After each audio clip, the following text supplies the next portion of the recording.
At one time, his monuments and busts stood in every town and village. His portraits hung in government offices, appeared on banners at rallies and military parades, and even decorated badges of little octobrists. Entire museums and red corners were dedicated to him. Films were made, books were written, and his story was taught in schools. But above all, he held the largest place in the hearts and minds of the Soviet people.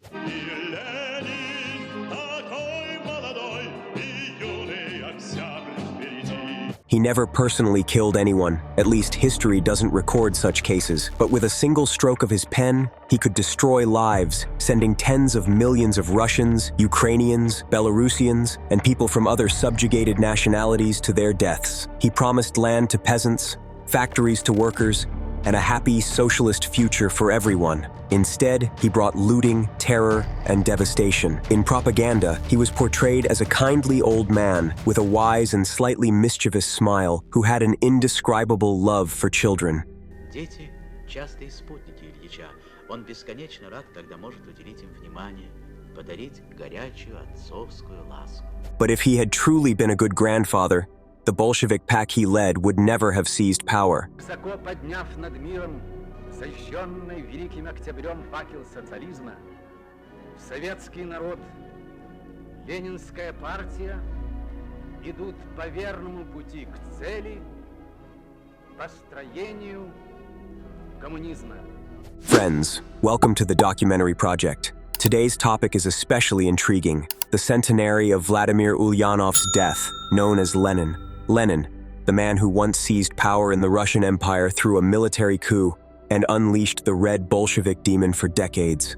This topic, by the way, was suggested by one of our viewers from Bulgaria. Yes, even there we have an audience. And that's fantastic. So stay tuned. You won't want to miss this. January 23rd, 1924, the entire country, united in grief, rushed to the capital to bid farewell to Vladimir Lenin, the founder of the Soviet Union and the leader of the proletariat. Upon hearing the devastating news of their idol's death, people from the most remote corners of the nation, young and old alike, made their way to Moscow. Overwhelmed by loss, even the stern Bolsheviks shed tears.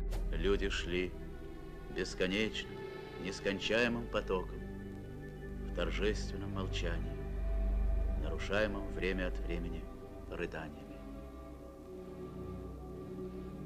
Я впервые видел, сказал Емельян Ярославский, как старые большевики плакали. The winter that year was brutal, biting winds, blizzards, and freezing temperatures. To keep warm, people lit massive bonfires right in the square. Evening, a bonfire. The white fog of frost mingled with the black fog of morning, wrote Olga Chichetkina, a poetic eyewitness to the event. Сама природа разбушевалась, протестуя против горя, обрушившегося на всю нашу планету. А стужа над землею такая лютая была, как будто он унес с собою частицу нашего тепла. Despite the harsh weather, people continued pouring into Moscow. The scale of the mourning was unprecedented. According to documentary footage from the time, over 5 days and nights, nearly 1 million people came to say their final goodbyes to the leader. At first, Lenin's body was placed in the cold hall of the House of Unions. Later, members of the Politburo, including his most talented student, Joseph Stalin, moved him to a specially constructed mausoleum. Over time, this simple structure was replaced by the massive granite mausoleum that still stands on Red Square today. For decades, the mausoleum became a shrine where people came to worship the leader's memory, not only during the Soviet era, but even in modern Russia. Lenin himself would become a guiding light for every general secretary and president who followed, shaping their paths and ideologies for generations. Even now, in Putin's Russia, the mausoleum reportedly receives about 50,000 visitors a month. Quite a massive crowd, is it? So who was Vladimir Lenin really? What did he do to warrant such reverence and respect? Why is he considered an idol, almost a demigod, by many Russians, yet is seen as the embodiment of absolute evil by others, particularly Ukrainians? Голову пам'ятника розбили. Більшість очевидців повалення монумента сприймали з цікавістю та підтримували такі дії. Now, let's talk about Vladimir Lenin. Born in the Russian city of Simbirsk, Lenin came from a family that was far from poor. His father was a provincial official, working as an inspector of public education, while his mother, though qualified to teach, chose to dedicate herself to raising their large family. By all accounts, Lenin excelled in school. After high school, he enrolled at the Faculty of Law at Kazan University. However, his admission was facilitated by his father's influential friends. Why? Because Lenin's older brother, Alexander, had been involved in a terrorist group. In 1887, Alexander planned to assassinate Tsar Alexander III. For this, he was arrested and executed by hanging. As a result, the younger Ulyanov faced significant obstacles. Most educational institutions were effectively closed to him. So, we can see that Lenin's leanings toward radicalism and terrorism were far from accidental. At Kazan University, his interest in studying was minimal. Instead, he became immersed in the works of Karl Marx and participated in a student strike, which led to his expulsion. After leaving university, Lenin moved to St. Petersburg, where he became involved with local Marxist groups. Soon, he was sent abroad on their behalf, where he met the prominent theorist and Marxist propagandist Georgy Plekhanov. It was Plekhanov who introduced Lenin to the world of adult politics, a decision he would later deeply regret. Reflecting on it, Plekhanov admitted, "Like everyone else, I've made my share of mistakes in life. But this, Lenin, was the biggest. I underestimated his abilities, failed to see his true goals, and ignored his fanatical determination. I dismissed his extreme ideas with irony and condescension. I introduced him to influential European social democrats, supported him, and gave him the platform he needed to rise. What came of it? The birth of Bolshevism, a grotesque phenomenon I never foresaw." From Switzerland, Lenin returned to Russia and became instrumental in founding the Union for the Struggle for the Liberation of the Working Class. However, his activities caught the attention of the authorities, leading to his arrest and a 3-year exile. В январе 1900 года кончилась ленинская ссылка. Но царское правительство запретило ему жить в столице и в больших университетских городах. Ленин вынужден выехать за границу. Долгих 17 лет проведет он в эмиграции, лишь изредка приезжая в Россию. Friends, this is where things get interesting. Let's talk about how Lenin rose to power and the story of the famous sealed train. The year is 1917, and the Russian Empire is in turmoil. World War I has taken a devastating toll. Heavy casualties on the front lines and widespread poverty have fueled dissatisfaction with the government. Social unrest boils over, sparking the revolution that would become known as the February Revolution. Under immense pressure, Emperor Nicholas II abdicates the throne. And here begins the golden era of the professional rebel and revolutionary, Vladimir Lenin. Seizing the moment, Lenin decides to return to the country he hasn't set foot in for a decade. His decision is partly influenced by the new post-revolutionary government, which grants political exiles the right to return. Along with Lenin, 22 other exiles prepare to make the journey back to Russia.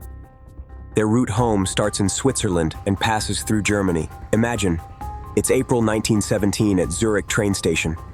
Lenin and the others gather on the platform, preparing to board the train, but they're not alone. News of the revolution and the fugitives' return has spread, drawing a mixed crowd. Some shout, "Traitors, lumpenpigs," while others sing, "The Internationale," in support.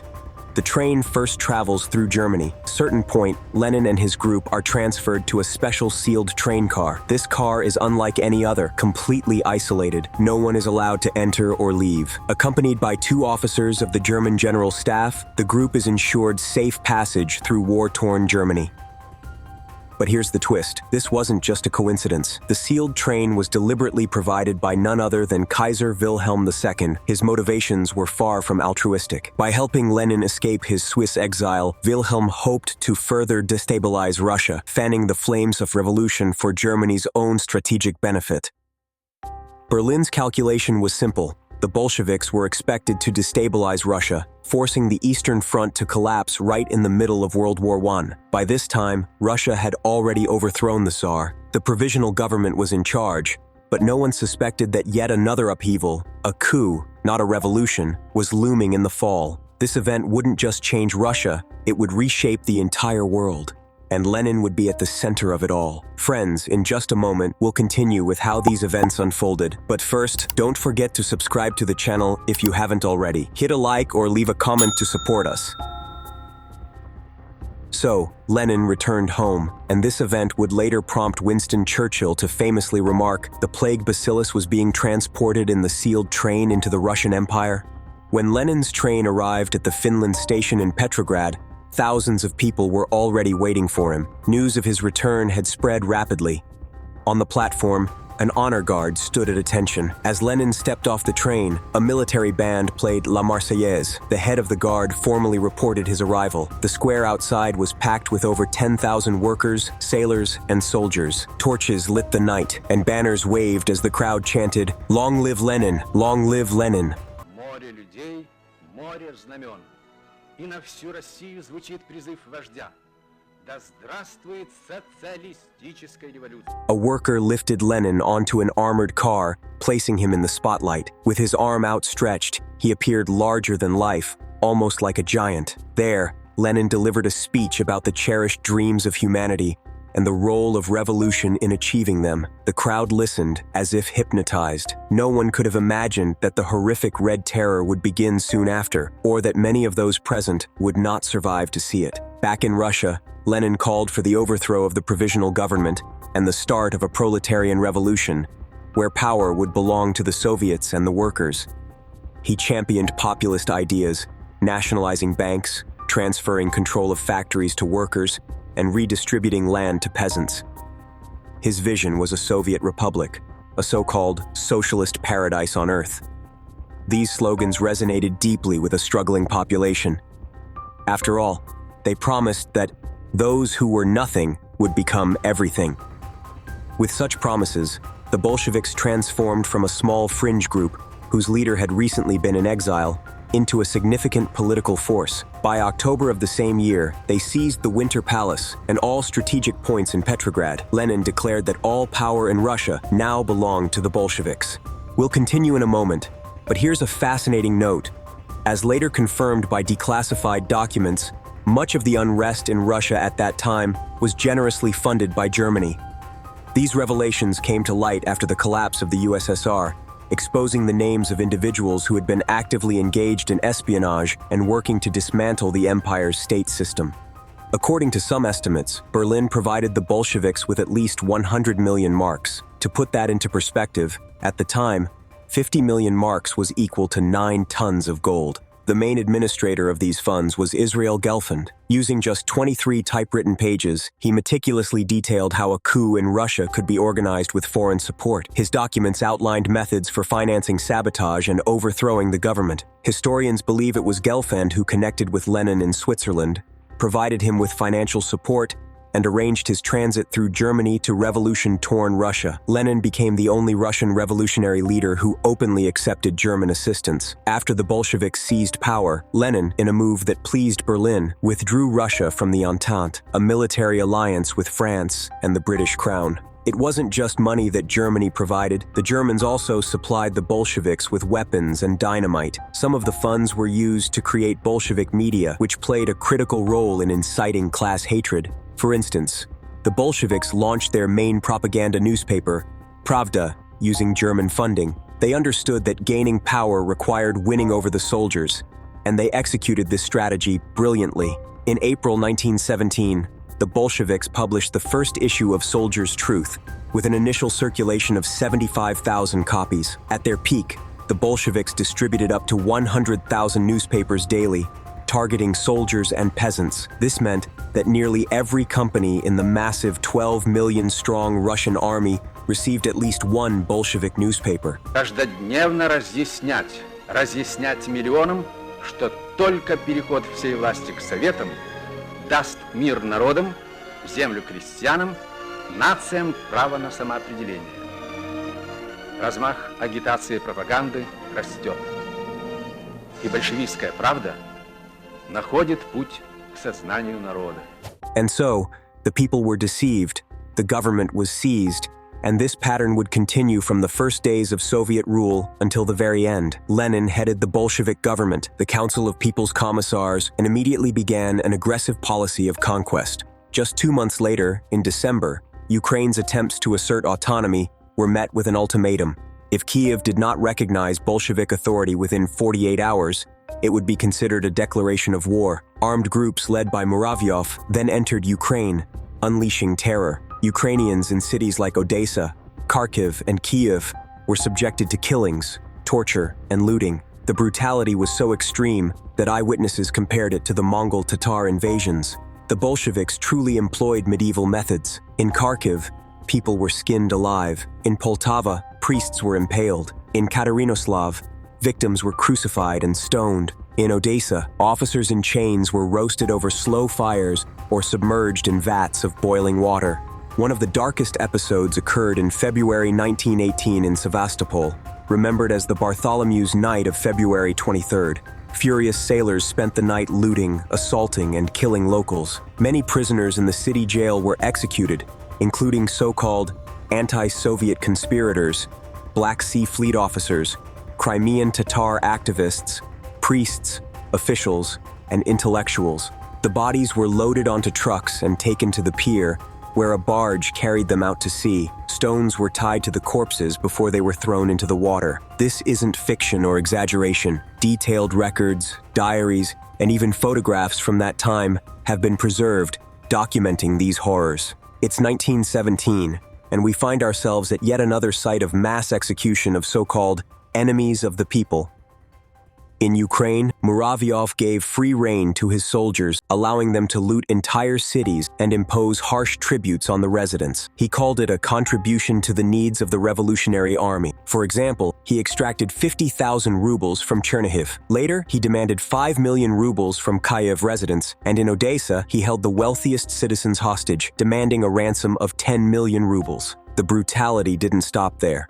People were targeted on the street based on the condition of their hands. Calloused hands meant you were spared, but well-groomed hands could be a death sentence. Those executed were stripped of their clothing, and the spoils were divided on the spot. The Bolshevik occupiers acted like ruthless bandits. Newspapers of the time reported heavily armed gangs systematically attacked large buildings, ransacking apartments and taking gold, silver, watches, and clothing while mocking terrified residents. Eventually, the Bolsheviks fully seized control of Ukraine, bringing with them decades of famine, destruction, and terror. Their policies led to dekulakization and the subsequent Holodomor. They orchestrated the executed Renaissance, systematically eliminating Ukraine's brightest and most talented minds. In the 1920s and 1930s, thousands of intellectuals, artists, and writers, many of whom had genuinely believed in Lenin's ideas, were executed en masse. This tragedy reached its peak in Karelia, where the Bolsheviks executed prominent figures like Les Kurbas, Mykola Kulish, Marko Voronoi, and many others.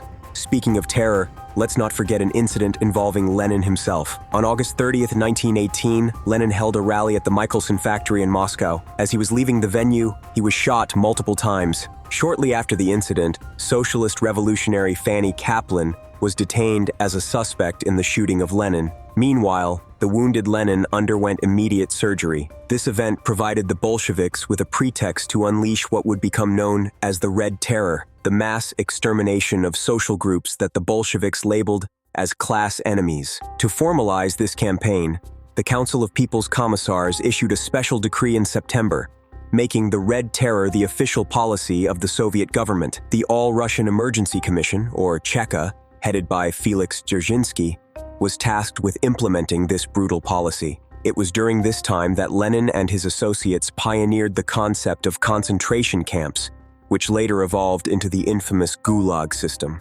The Red Terror stands as one of the darkest chapters in Soviet history, drenching the territories under Bolshevik control in blood and suffering. The atrocities went beyond executions. Victims were tortured in ways that can only be described as sadistic. People were hanged by their ribs, had their tongues and genitals mutilated, and their limbs broken. Though few photos remain from this horrific period, some do exist.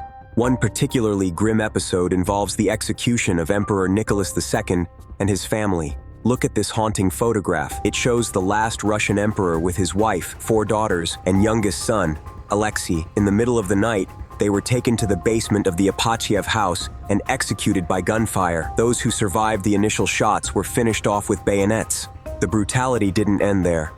Alongside the Romanovs, their doctor, cook, valet, and maid were also killed. Decades later, during Gorbachev's era, it came to light that the execution squad, led by Yakov Yurovsky, had smashed the faces of the victims with rifle butts to prevent identification. To ensure no traces remained, the bodies were doused with nearly 100 liters of sulfuric acid, confiscated from all the pharmacies in Yekaterinburg. The remains of 5 members of the royal family and their servants were buried beneath a road on the outskirts of the city, while the bodies of Tsarevich Alexei and Princess Maria were thrown into a coal mine. According to one account, the order to execute Nicholas II was given directly by Lenin and Sverdlov. So what else is Lenin remembered for? One key policy stands out: plundering. Lenin personally oversaw and implemented strategies to seize private property. Under Bolshevik rule, by the end of the 1920s, the regime had sold $1.2 billion worth of looted jewelry and valuables to the West, a sum equivalent to $120 billion in today's money. Many of these treasures, however, didn't make it to state coffers, but instead ended up in the pockets of commanders and soldiers. How did they achieve this? It was simple. They would arrive, label someone as bourgeois, and then strip them of everything. This practice didn't stop with the Bolsheviks. It was enthusiastically continued by the Red Army. Lenin's legacy also includes the infamous policy of war communism, which introduced requisitioning. This involved seizing bread and other food supplies from peasants and laid the groundwork for the Holodomor in Ukraine. Under his leadership, atheistic Bolshevism persecuted the church, burning down places of worship, executing priests, banning religious holidays, and replacing religion with a cult of the leader. The ideology of Marxism-Leninism was designed to supplant Christianity, taking its place in the minds of the population. Lenin was often referred to as the Great Leader, the leader of the proletariat, and the leader of workers around the world. Starting in 1918, posters featuring Ulyanov's image were produced in large numbers. And it's no surprise, Lenin himself approved of this and even enjoyed it.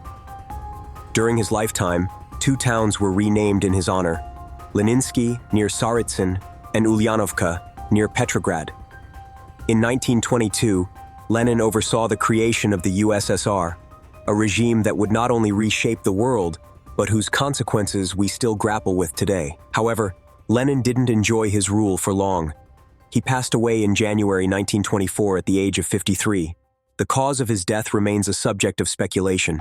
Theories range from cerebral atherosclerosis to poisoning, and even syphilis, a disease that affected around 40% of the population in the Russian Empire at the time. Many Russian researchers now admit that syphilis may have led to Lenin's decline, causing dementia, paralysis, and the loss of speech, conditions evident in the final photographs of his life.